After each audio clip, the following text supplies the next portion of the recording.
Hey, my name is Douglas. This is a workforce development, transitional acclimation, um, and behavioral health, all combined into one to help people in your shoes where I have been.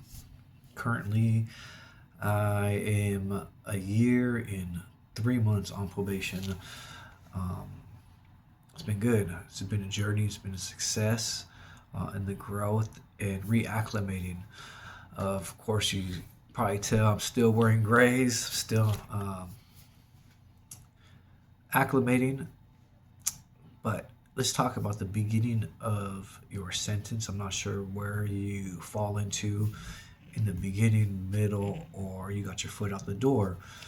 I like to start off a little bit about my story, who I am, and that way you guys get a little bit of understanding and know who you're talking to. You're probably looking in the mirror. Um, Raised as a single uh, parent household. The only memories that I remember as a child is my mother and father fighting when I was probably 4 or 5 years old. So those are my only childhood memories, and it was traumatic. And I lived through that trauma without even knowing or understanding what was the root of the cause, what gave me decision making and behavior patterns that was actually from that. I became an award of the court when I was 11 years old. And I went to youth authority when I was 14. Got out of youth authority when I was 19. From there, it was a long journey. I absconded parole, um, left the state, and ended up moving to another state. Ended up catching another charge. This was going to be my first adult offense at that time, and it was a deliberate homicide in state. Um, I was caught about 4 months after, and thank God, luckily, my family had provided financial support, and I was able to be defended by two attorneys. And I was taken to trial all the way to trial. 2 months before trial, I actually bailed out, and the charges were dismissed on a Friday, and a federal indictment actually picked up the case on a Monday. By then, I was already out of the country and living in Mexico for 10 and a half years. I was then extradited back from Mexico to the United States, and that was in 2015. I was released from federal prison to a halfway house in San Francisco, May 22nd, 2023. I started my house arrest on September of 2023, and then got off the ankle monitor and started my probation in March of last year. Uh, so it's been a journey. I'm pretty sure a lot of people are wondering, thinking about those stages and that point where I am, and even being kicked out to the halfway house, or maybe not even having a halfway house available. So what I'll start talking about is the beginning of my sentence. The beginning of my sentence probably was the toughest. It was the hardest, reacclimating um, to a different world, um, going through the withdrawals, going through the trauma of not being a sole provider for my family and being away from my children. That was probably the most difficult, heartbreaking trauma that I experienced. I went through about 3 years of depression, going through those stages of trauma, and it broke my heart. Sometimes I'd even want to call home. Sometimes I would only call home once a month, once every 2 months.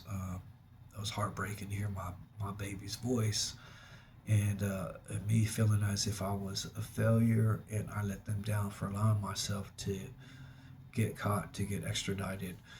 Um, it is the toughest thing for a father, and especially a relationship between a daughter and father. It's something very special. I have twins, and it broke my heart.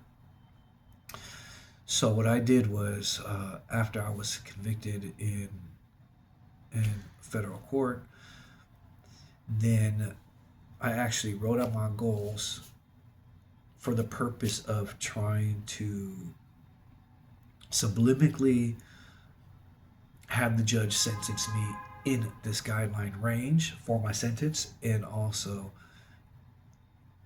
inform him who I am, what I am today, and the mindset that I have, and the mindset I can take advantage in that time and complete with goals in self rehabilitating myself, to building myself up, to having a better success upon reentry and coming back into society. Um, so I wrote up my goals. I thought long and hard. And the main thing that made me write my goals out was having a core and foundation support and motivation that gave me that drive to be able to support a father financially and to continue to develop in growth of financial stability. I was sentenced outside that guideline range, but the main thing was that about 80%, 90% through my bid, I had completed already 80% of those goals. So it's a foundation and a path to keep you on track and to hold yourself accountable on what you're going to do with yourself during that time.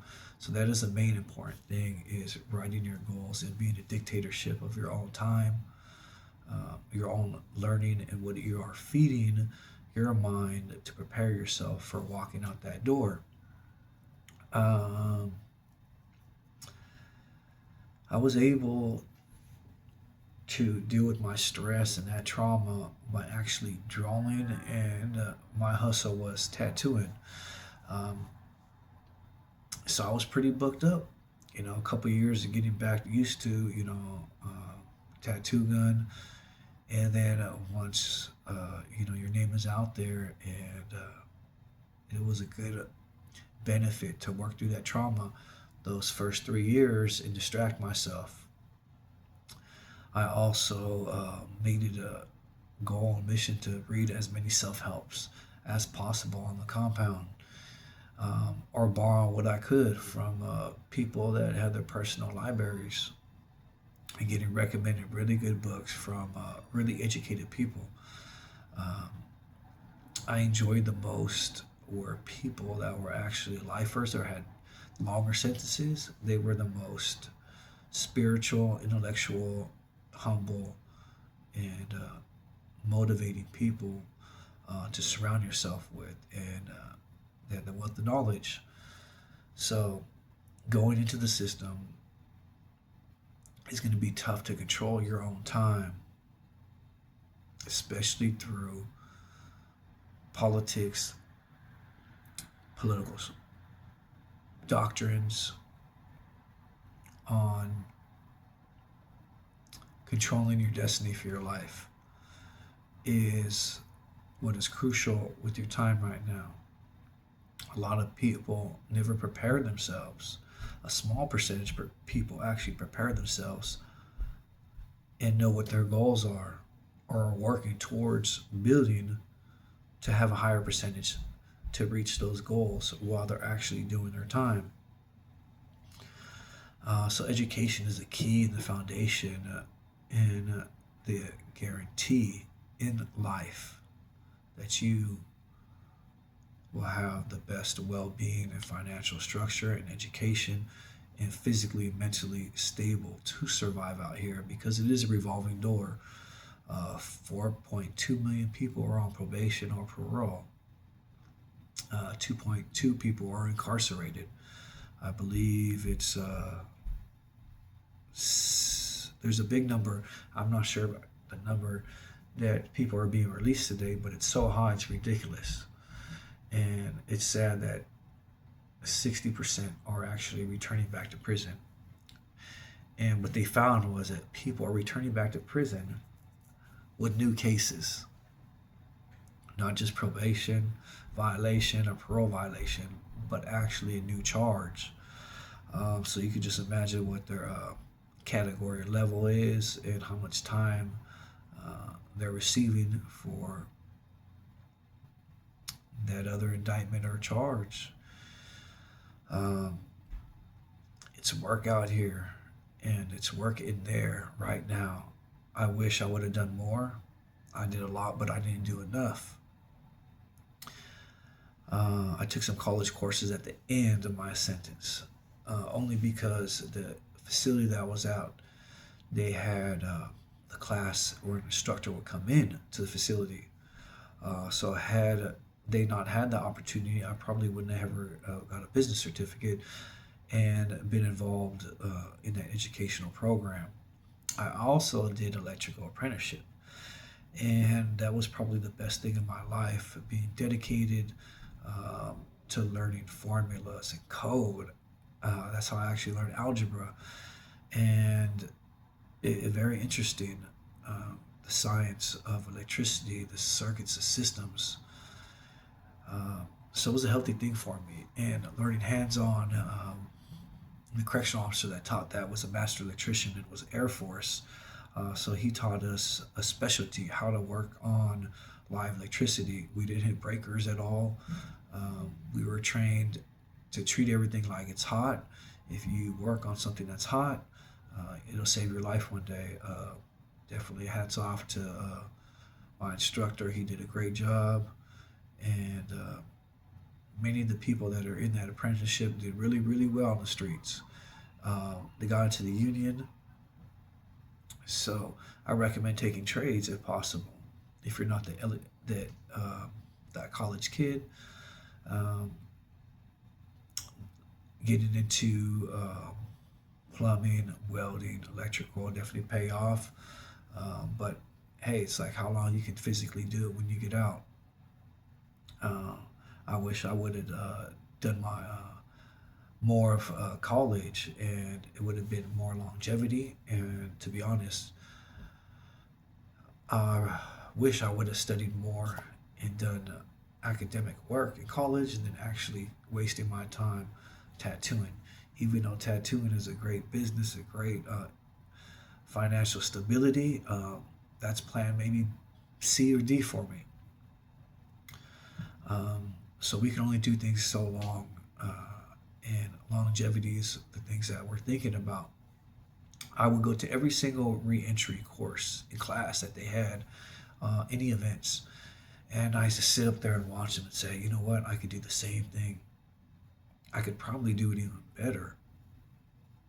So this is my gift to you, to inspire you guys and to tell you how crucial your time is right now for you gaining the knowledge and the wisdom to qualify you now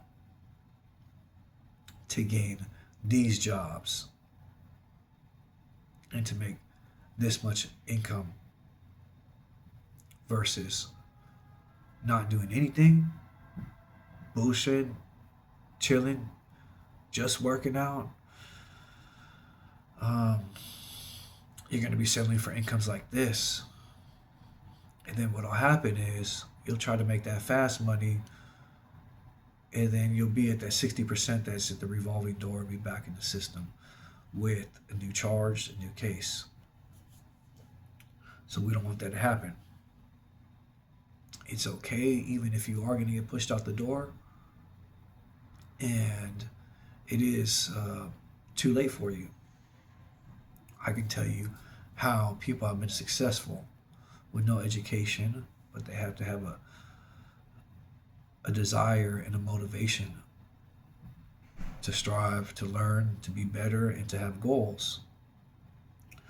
My story is I got out the halfway house, and the counselor I had made me get a social security card before I was actually released.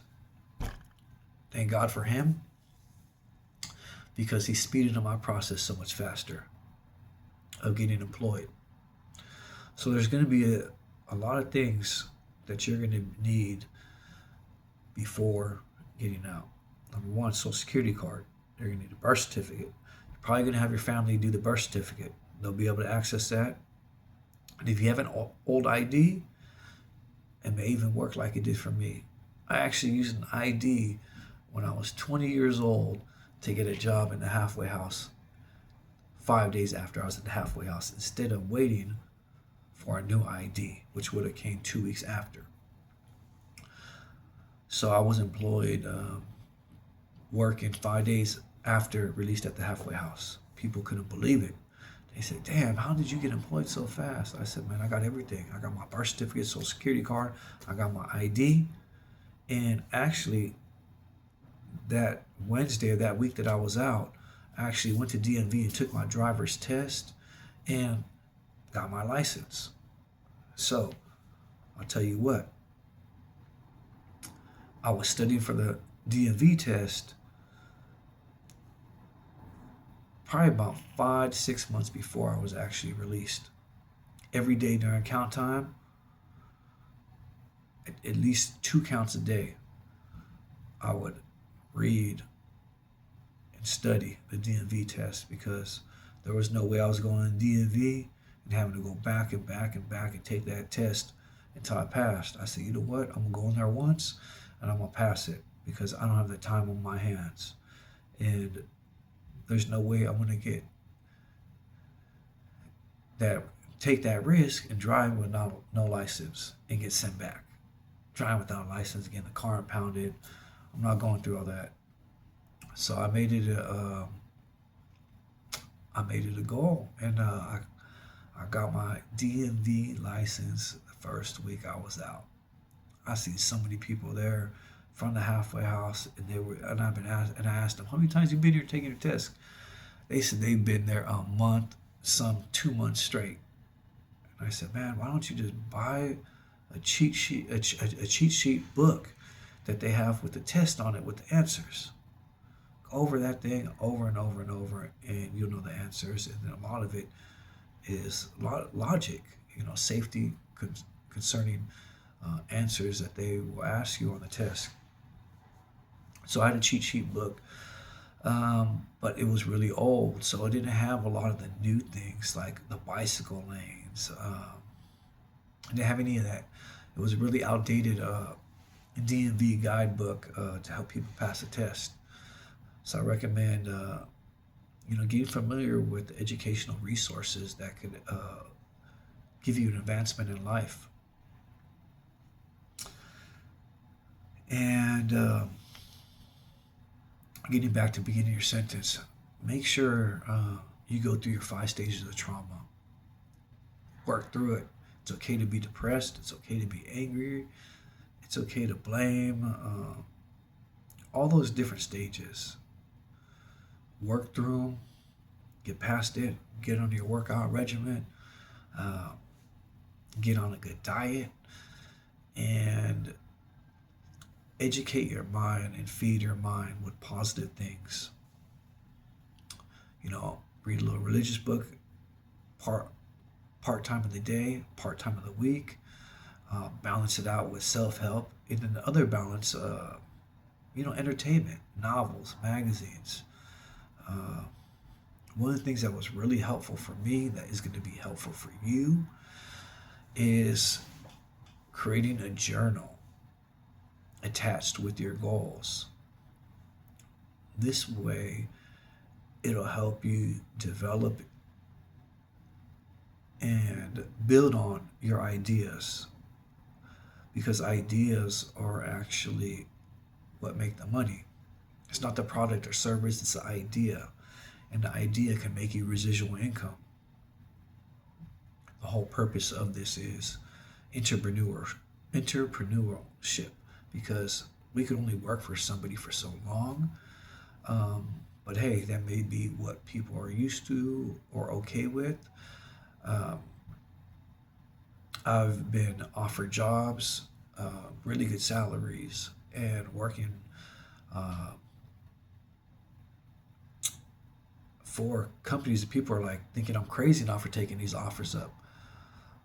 But my dream is this, one of my goals for now, and the amount of people that we could reach and share this knowledge, because I share this knowledge with you, and the best thing for you to do is share this knowledge with somebody else. Create a study group, create a goals group, create 1 to 3 years short term, and then 7 to 3 long term, and then also do one for the first 3 years when you get out, how you'll behave when you're on a probation or parole, and then set up another goals. Once you complete your goals, which you'll probably complete them pretty fast, when you write them down, you map yourself up, you're programming yourself subconsciously and consciously. The key of it is create more goals. I have fallen off some of my goals. A lot of the work that I deal with is there's trauma. A lot of the people you involve yourself with have trauma, imbalances, different frequency that could disrupt your own frequency, your state of mood, your mental health. It could be detrimental, or it could be a learning experience to grow and build. So the sacrifices that I've made while coming out, I was employed 5 days upon reentry into the halfway house. Now, I didn't let my pride make the decision for me. I sent out about 100 resumes in 3 days. Out of 100 resumes, I ended up getting 10 interviews. Out of 10 interviews, I probably only made 6. Out the 6, I was only qualified for one of the jobs, and it was an electrical job. During the phone interview, they asked me questions on how to diagnose, and he offered me the job. Said he wanted me to come in and see how I am with the tools. So I explained to him that I need him to email Geo my work schedule. So he was formerly incarcerated, and he says, "I'm sorry, I can't hire anybody formerly incarcerated." Hey, I understand everybody's got a right to run their own business the way they want to. I try to hit them with, hey, I'm a tax write-off. You're insured and bonded. Um, Come meet me in person, and you make that decision. Give me an opportunity, chance, everything and anything. And it was a difficult situation. It was a letdown. It was a failure. It was tough for me, knowing I had that job, but since I was in a halfway house, he would not allow me that job. And I felt like honesty was the best quality, because I felt, hey, this is where I actually got my training, actually in the BOP. But it was okay. Job coordinator actually offered me a job. So it was with 5 keys, with actually picking up trash on the side of the highway, making minimum wage. I said, I'll take it. Anything to get me out the halfway house and to get me start stacking us some bread, so I could further support my family and my goals and create some stability. So I did that for about 2 months, and I walked by this office every day. I heard about them. It was a nonprofit. Went in there, followed up, consistent, And a month later, I got a job. From there, I moved up and progressed. It was a simple, basic job for specifically people that had just gone out, an ambassadorship, right? Um, Meet, greet, clear the block of unhoused and redirect them to services available and try to provide them with supportive services, especially for housing or uh, workforce development. One day I was working out there and I seen a lady digging up the trash, and it hit me really bad. I couldn't imagine what I would do if that was my daughter. Her appearance just I just couldn't imagine if that was my daughter, what I would feel like, what I would be going through. And I started thinking, how can I help these people? How can I provide and link into these services? So I started looking at people like an algebra problem and trying to create a formula for them. And I started moving up slowly. And at that time, I was still applying for electrical jobs. So I actually got a job as an electrician, working for a company that did hotel renovation upgrades, re-gutted and rewired and remodeled. So I did rough and trim. So I did that for a couple months. Contract was up over. I was not able to relocate to their next project because it was too far of a distance. So I started working back for the nonprofit. The nonprofit gave me really good opportunity, a really opportunity for me to acclimate, understand for myself, and grow in a career, and also to help the company grow at the same time. We started doing an outreach program and really focusing and concentrating on the people, linking them to services while doing data analysis. So we had the people, the service of the product that we were providing for the people, and the data. And a lot of people couldn't believe that the people we were connecting to, 50% of them have never been seen in any medical facilities.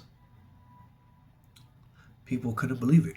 We had ride-alongs, we had people from all different orgs and Department of Health,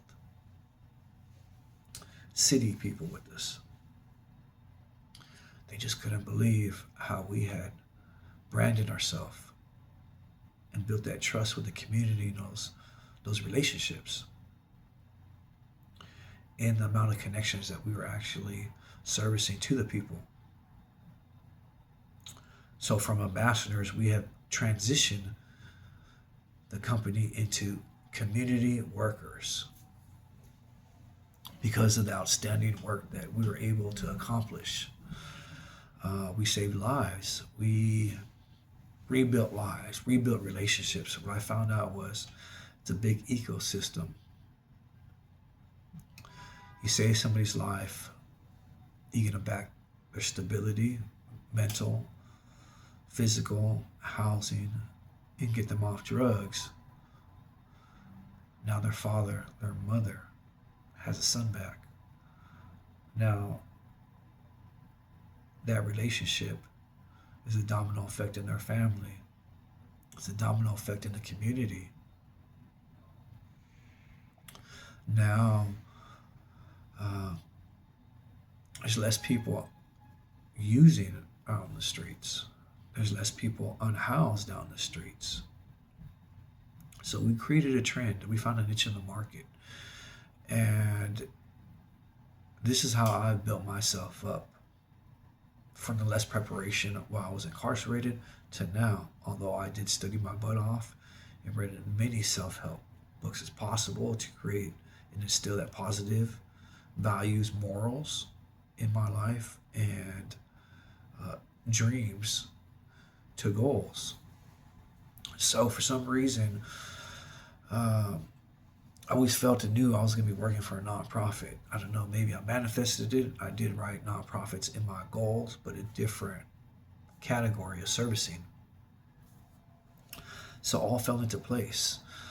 And I've been offered community health worker jobs through the city.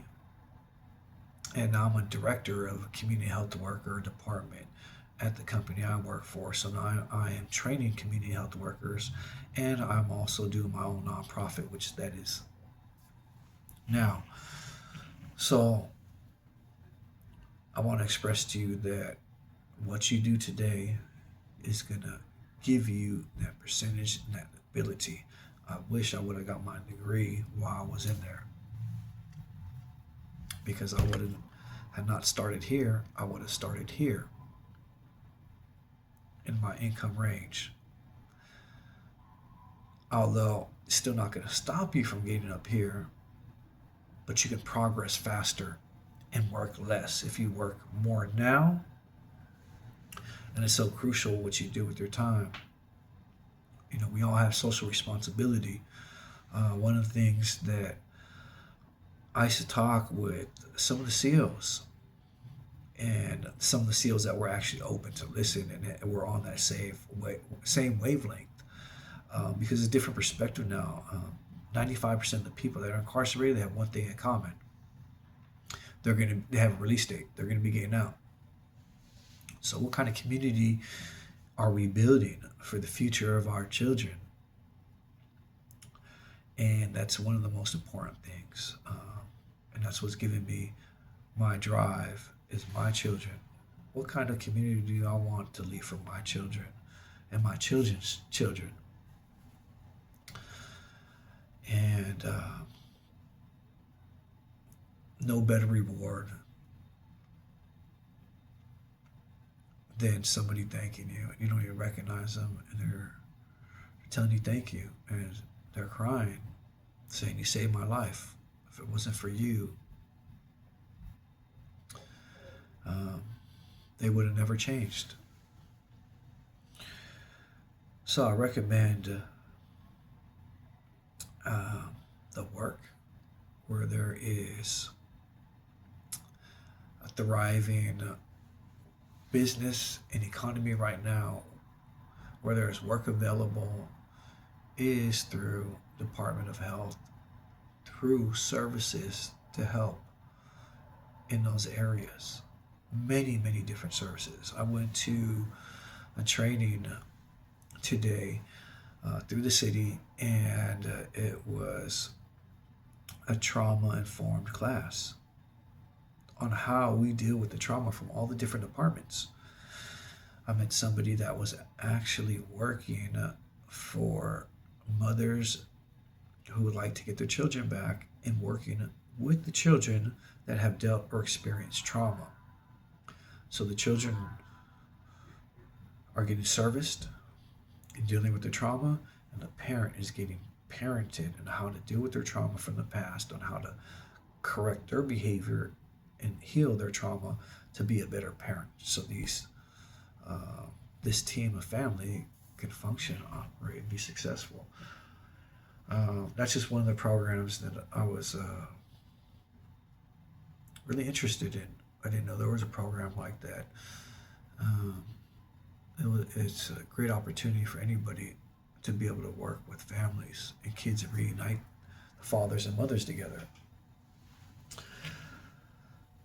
So, some of the books that I probably want to recommend to you to start you guys off in your journey of education and redoctrinating yourself and programming yourself to start educating and reading.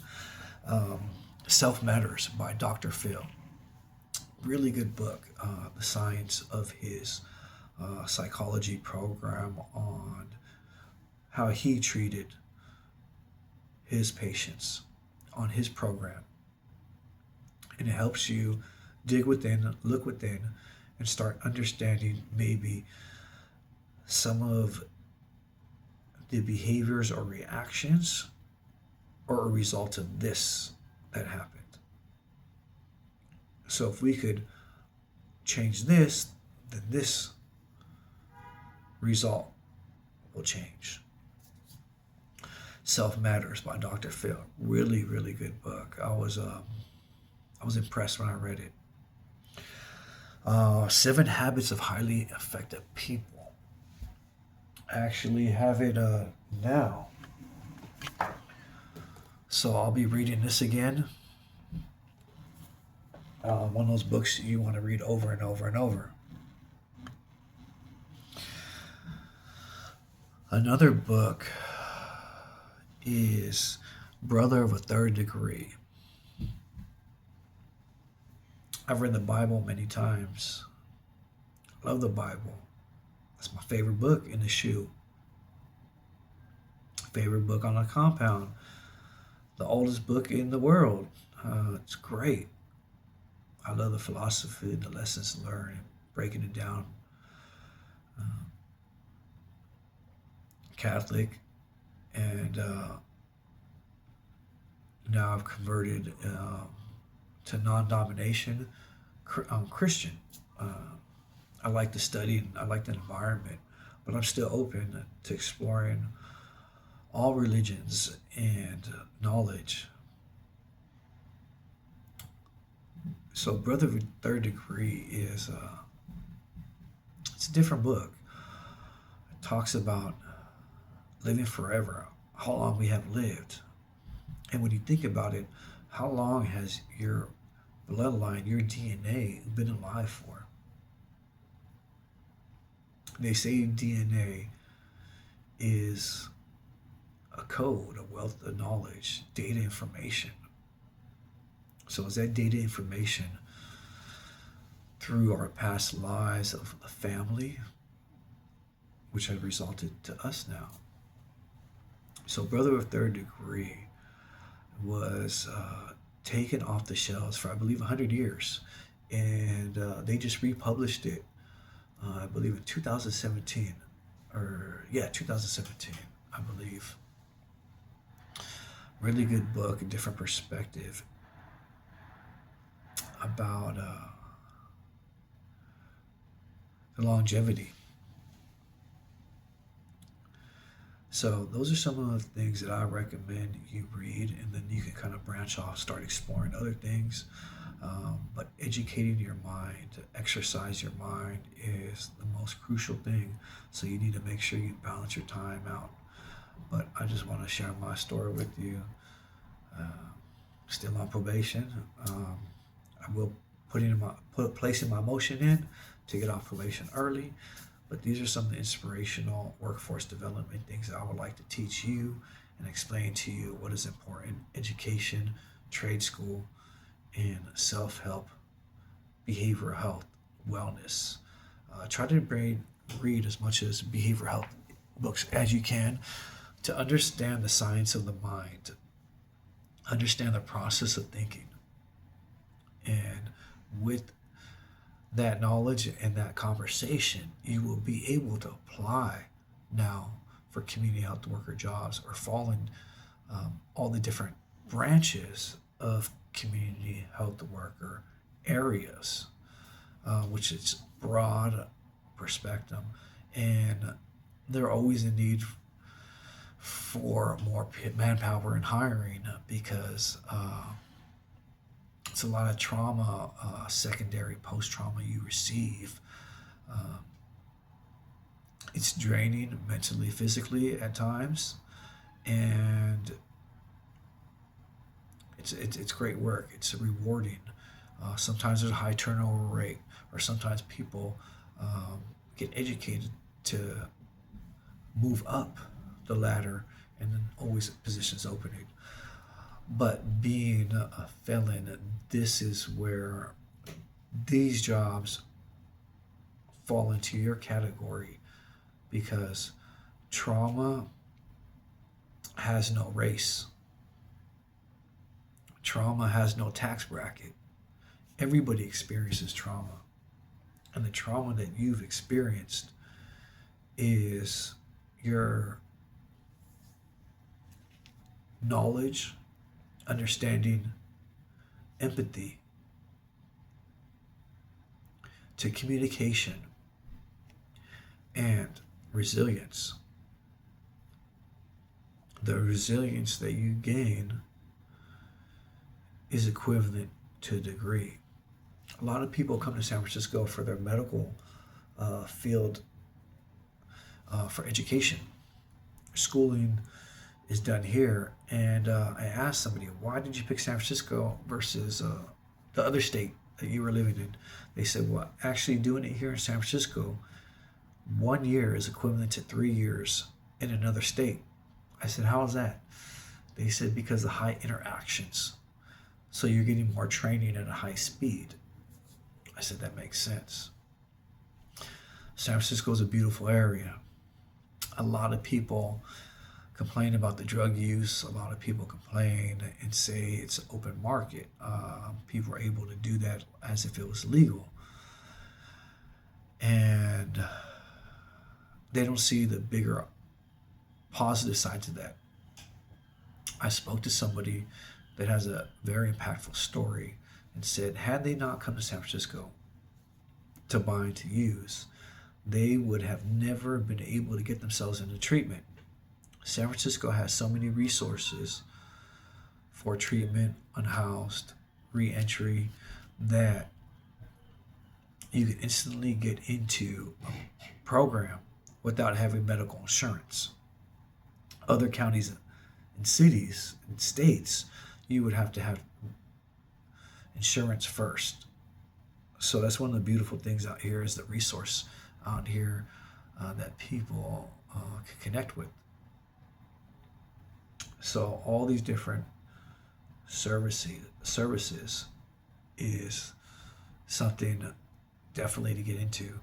Majority of the people that I work with have actually, I would say about 50%, about 40-50% have been formerly justice impacted. And about 60% have experienced trauma and have furthered their education through college. So it's a great field to work in, and it's something definitely to start studying in.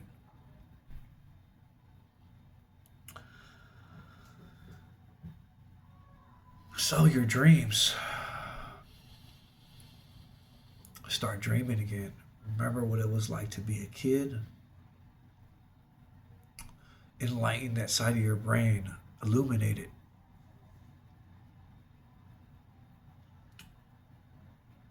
Because that's how things start. Thinking, believing you can do it, you will, and putting them down on paper. Create a journal along with your goals. And when you also do your goals, you might want to think about doing a visionary board. A visionary board will help you tap in subliminally to the mind. Some people learn by listening, hearing, or seeing. I have to do all three times. So with the visionary board, it'll help you visualize and strive, especially when you're going through the hard times and the blood and the shed that you will actually sacrifice to work through those goals and to accomplish those goals. It's not going to be easy. I used to study on the yard, and in my electrical apprenticeship, 2 to 3 hours, minimum a day. And had I not had a tutor to help me through that, I probably wouldn't have made it. So the first year was rough, and learning how the time of how much stamina you have, and understanding how much stamina you're able to study for times, learning how much you could retain. You're going to have to balance yourself out and start learning yourself how much you can actually study, retain, and then take breaks. So it's going to be a process of learning. And it's like a workout regimen. When you put your workout plan, what you're going to be doing, how long, you're tracking yourself and then your progress and going and going. So it's going to be the same thing you're going to be doing studying, physically and mental. And Sky's the limit. This is how dreams start, and this is how things are created. You can be anything you want to be. Most importantly, is creating something for yourself, something you would enjoy, something that's meaningful. To me, this is meaningful to be able to pass on my success story. I made it, I'm out. I've not had not one police encounter or violation. So it's great making it this far and starting my own company. If I can do it, you can do it. There's an old saying, monkey see, monkey do. It's possible. It's all what type of lifestyle you plan to lead and live for your family and yourself. So the experiences you're experiencing right now, take advantage of it. You have free rent, free food, all the time in the world. And control your life. Take that time back. Make the best of it. And when you come out running, come out hard, come out more successful than you ever been in your life, because you will be. This is wisdom, this is experience, this is valuable wealth that you're gaining right now, and what you do with your time. The future is yours, the future is ours. Let's make this world a better place for our children. Appreciate it, thank you. I'll also have more videos with an encyclopedia of all the different community health worker organizations, and that way to get you guys thinking. Maybe there's a specific field you want to work in. Maybe you want to work in medications for opiate use disorder. Maybe you want to work in psychology.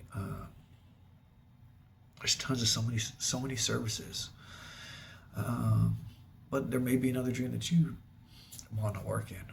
But this is just for me, for what I've been doing and how we've grew, and giving you guys an opportunity and showing that it is possible.